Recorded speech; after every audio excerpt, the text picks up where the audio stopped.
War of the Worlds by H. G. Wells. Book 1, Chapter 13. How I Fell In with the Curate.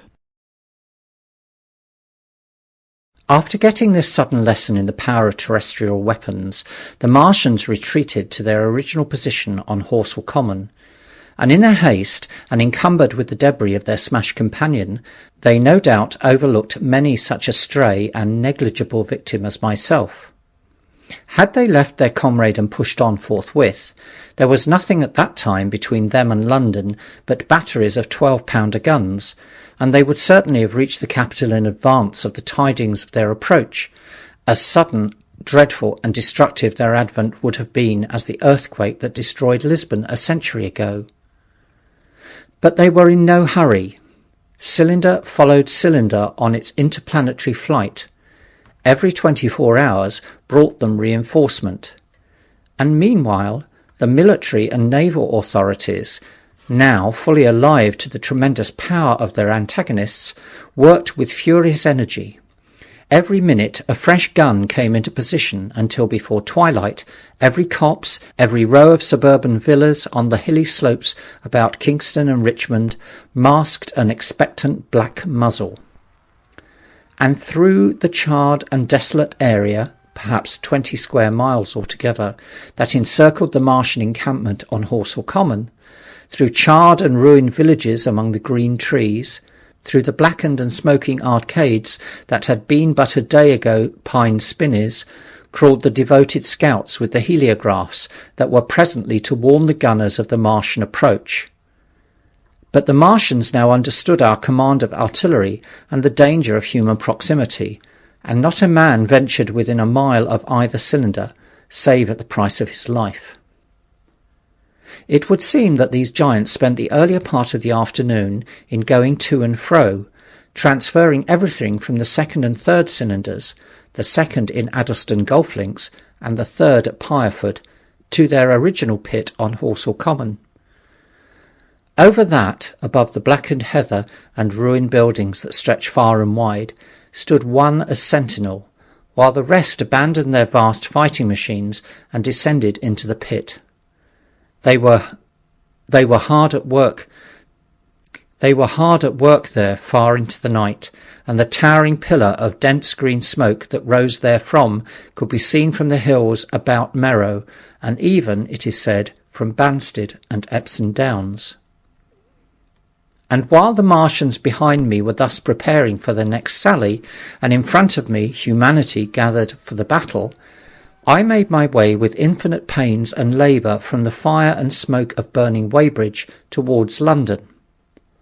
I saw an abandoned boat, very small and remote, drifting downstream, and throwing off the most of my sodden clothes, I went after it and gained it, and so escaped out of that destruction.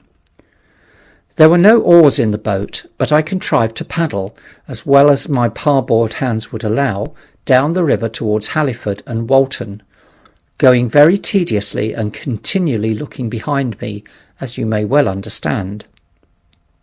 I followed the river because I considered that the water gave me the best chance of escape should these giants return. The hot water from the Martians' overthrow drifted downstream with me, so that for the best part of a mile I could see little of either bank. Once, however, I made out a string of black figures hurrying across the meadows from the direction of Weybridge. Halliford, it seems, was deserted, and several of the houses facing the river were on fire. It was strange to see the place quite tranquil, quite desolate under the hot blue sky, with the smoke and little threads of flame going straight up into the heat of the afternoon. Never before had I seen houses burning without the accompaniment of an obstructive crowd. A little farther on, the dry reeds up the bank were smoking and glowing, and a line of fire inland was marching steadily across a late field of hay. For a long time I drifted, so painful and weary was I after the violence I had been through, and so intense the heat upon the water. Then my fears got the better of me again, and I resumed my paddling. The sun scorched my bare back. At last, as the bridge at Walton was coming into sight round the bend, my fever and faintness overcame my fears, and I landed on the Middlesex bank and lay down, deadly sick, among the long grass. I suppose the time was then about 4 or 5 o'clock. I got up presently, walked perhaps half a mile without meeting a soul, and then lay down again in the shadow of a hedge. I seem to remember talking wonderingly to myself during that last spurt. I was also very thirsty, and bitterly regretted I had drunk no more water. It is a curious thing that I felt angry with my wife. I cannot account for it, but my impotent desire to reach Leatherhead worried me excessively. I do not clearly remember the arrival of the curate, so that probably I dozed. I became aware of him as a seated figure in a soot-smudged shirt-sleeves, and with his upturned, clean-shaven face staring at a faint flickering that danced over the sky. The sky was what is called a mackerel sky, rows and rows of faint down plumes of cloud, just tinted with the midsummer sunset. I sat up, and at the rustle of my motion he looked at me quickly. "Have you any water?" I asked abruptly. He shook his head. "You have been asking for water for the last hour," he said. For a moment we were silent, taking stock of each other.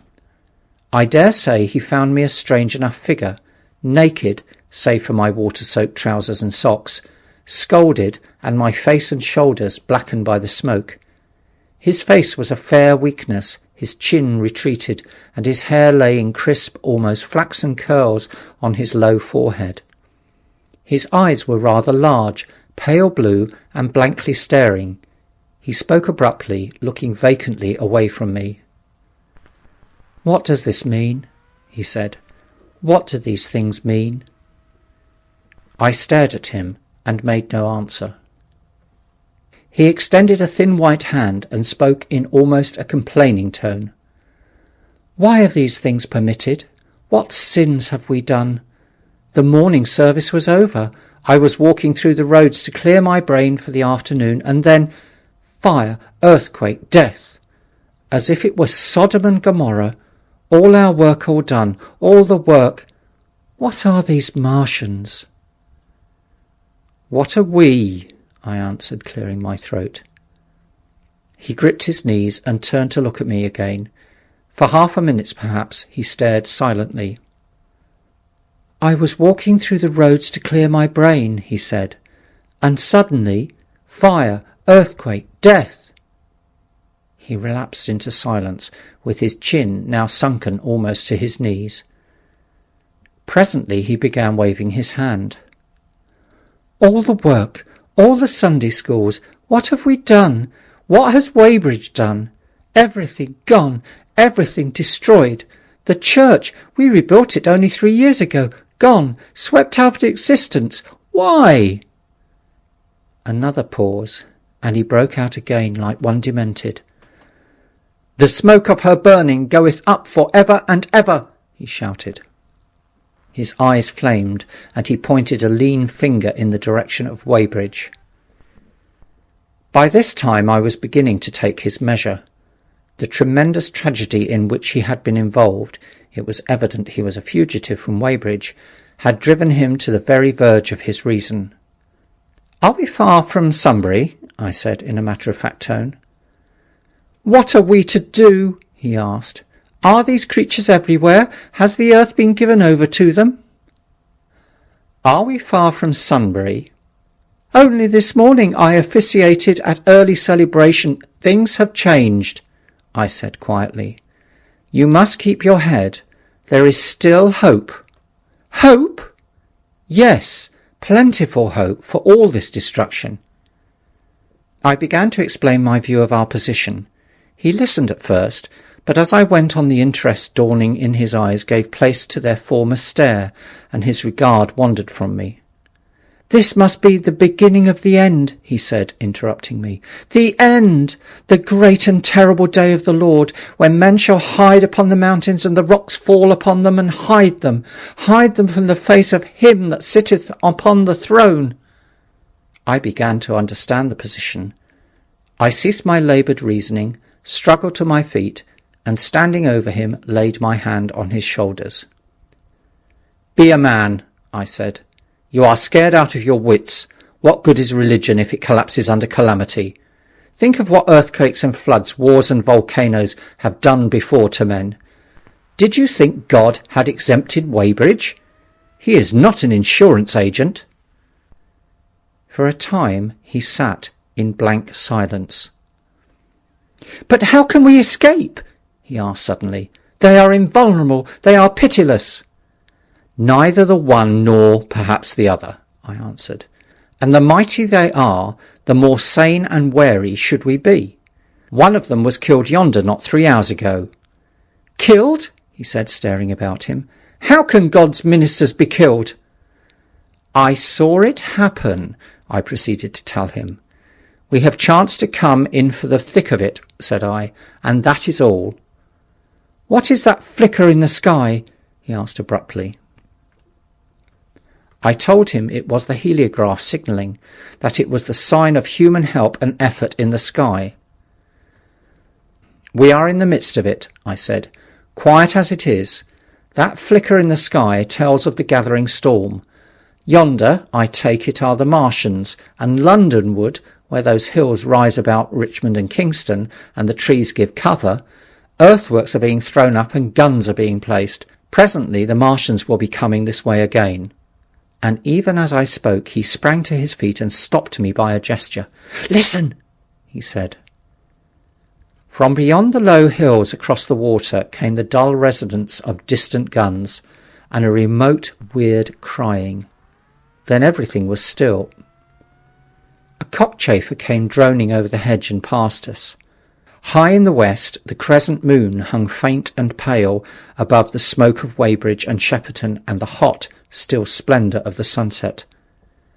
"We had better follow this path," I said. "Northward." End of chapter 13.